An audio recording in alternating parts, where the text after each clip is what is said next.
Terima kasih Mbak Valerina ya, dan semua rekan-rekan jurnalis senior yang saya hormati, Mas Vito, Mbak Uni, Pak Lalu, Pak Nana, ya, Pak Suta, ya, kemudian Mbak Retno.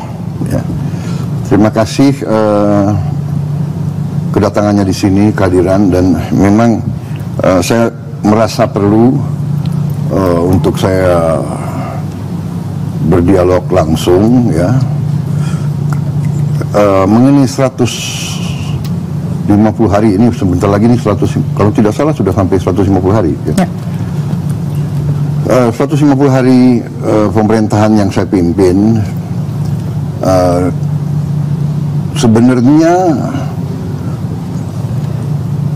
boleh saya katakan ya, dengan apa adanya, bahwa saya mempunyai suatu katakanlah keberuntungan bahwa masa antara saya ditetapkan oleh KPU sebagai pemenang pemilihan presiden dan saat saya dilantik cukup lama. Kalau nggak salah ya 6 bulan kalau nggak salah. Nah, 6 bulan itu saya manfaatkan benar-benar untuk persiapan.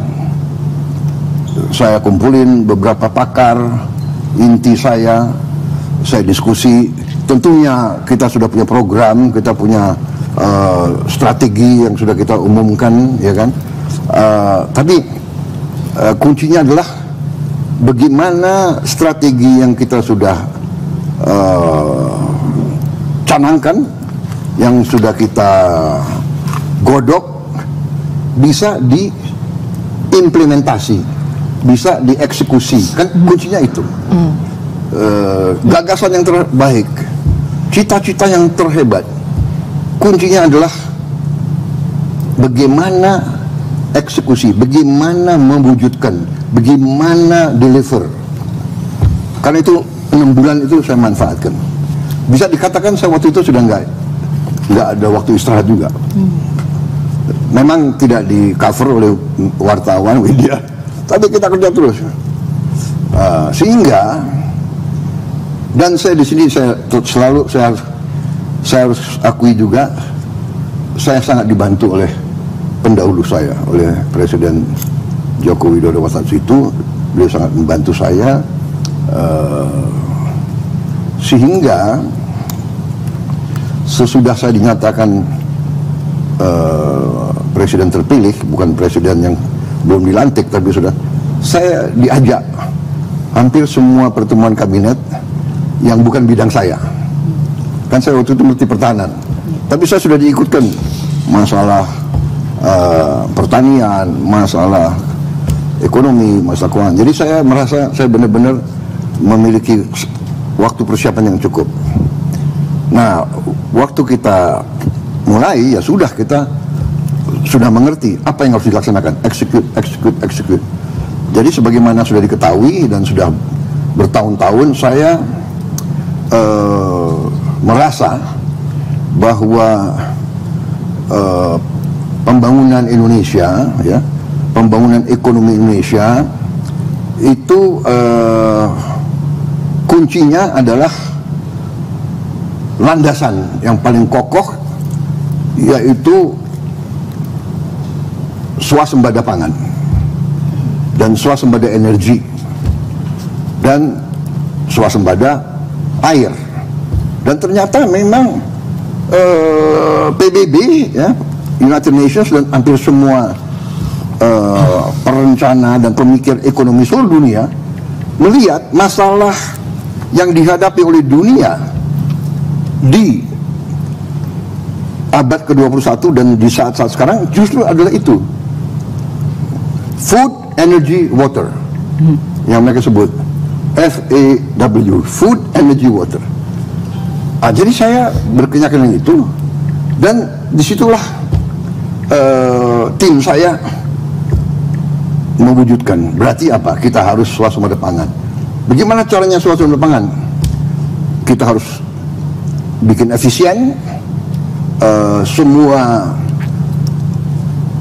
ladang, semua kawasan sawah dan lahan-lahan pertanian yang ada kita harus efisienkan, kita harus memudahkan para petani kita untuk berproduksi, kita harus membuat petani kita makmur,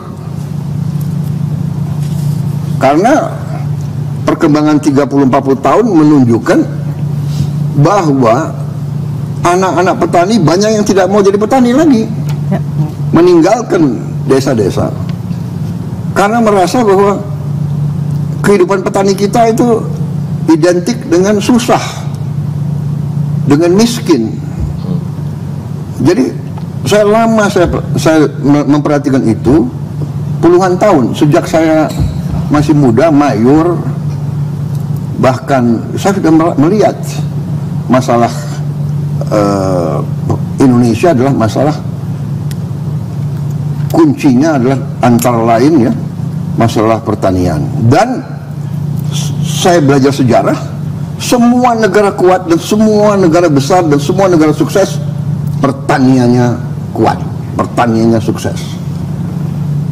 Dari situlah saya sampailah begitu saya dilantik, keyakinan saya itulah saya wujudkan ya. Bagaimana pupuk sampai ke petani dengan tanpa terlalu banyak perizinan, terlalu banyak tanda tangan, dan jangan terlalu banyak middleman, broker, perantara ya. Bagaimana juga petani harga penerimaan dia, income dia, penghasilan dia bisa naik. Nah, jadi ini fenomena puluhan tahun di semua negara agraris, sering petani itu korban daripada sistem yang tidak membela mereka. Jadi kalau panen kan produksi banyak, pengusaha itu mau neken, mau beli dengan harga semurah-murahnya. Ini kan mematikan motivasi untuk produksi. Padahal petani itu adalah produsen pangan. Nah, inilah perjuangan kita lama. Nah, alhamdulillah saya jadi presiden, ya saya laksanakan keyakinan saya. Saya berterima kasih, saya punya tim di bidang pertanian yang cukup bagus ya. Menteri Pertaniannya, Wakil Menteri Pertaniannya, beberapa timnya itu. Jadi alhamdulillah yang diperkirakan awal tahun 2025 ini krisis beras, ya. Alhamdulillah kita berhasil mengatasi. Dan yang harus kita perhatikan, tetangga-tetangga kita krisis beras, kesulitan beras. Itu satu. Jadi apa yang kita capai dalam 150 hari sebetulnya sangat banyak. Saya sendiri juga kaget, terus terang aja ya, dengan kecepatan, dengan hasil-hasil yang kita lakukan.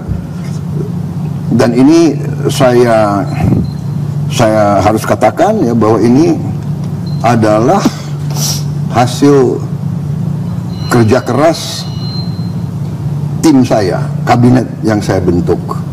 Jadi saya merasa ada semangat dari menteri-menteri yang saya pilih, ada semangat untuk berprestasi, semangat untuk berkarya, semangat untuk saling mengisi.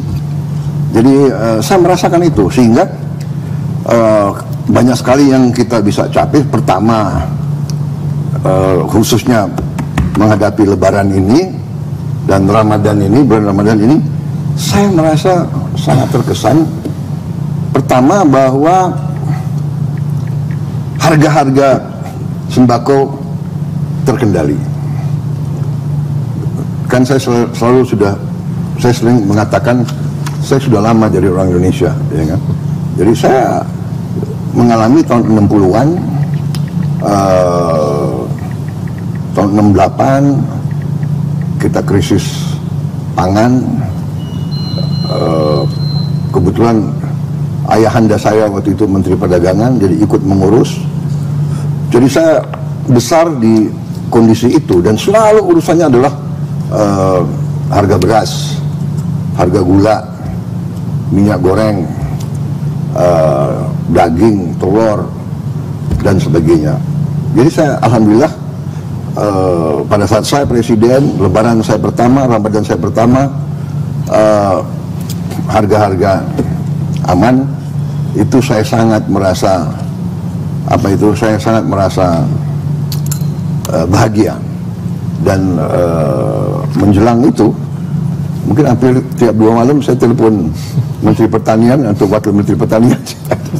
Mau jam 11 malam, jam 12 malam saya telepon, bagaimana harga daging hari ini, bagaimana harga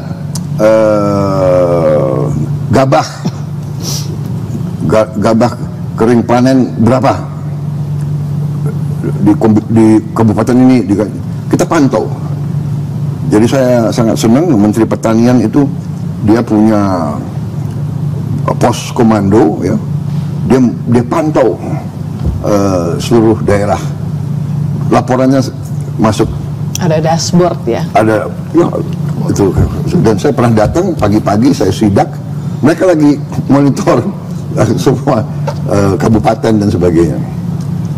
Demikian juga masalah makan bergizi, itu juga saya, selain harga-harga terkendali, saya juga merasa bahagia bahwa program makan bergizi yang saya canangkan, yang banyak tidak dipercaya oleh sementara orang, ya, bukan banyak orang, tapi ada sementara yang awal-awal waktu kita gagas mengatakan tidak perlu, tidak bisa, tidak akan berhasil dan sebagainya. Alhamdulillah Januari tanggal 6 kita roll out, kita gelar, berkembang terus, dan sampai hari ini sudah lebih 3 juta penerima manfaat, dan akan terus berjalan sampai Desember. Saya perkirakan mungkin Oktober, November kita sudah bisa hampir mencapai 100% sasaran. Jadi itu yang kita, dan juga saya juga merasa bahagia, ya, saya dapat laporan beberapa hari yang lalu dari Menteri Keuangan, Menteri Koordinator Perekonomian, ya, dalam sidang Kabinet Paripurna yang terakhir, bahwa kondisi fundamental ekonomi kita cukup baik.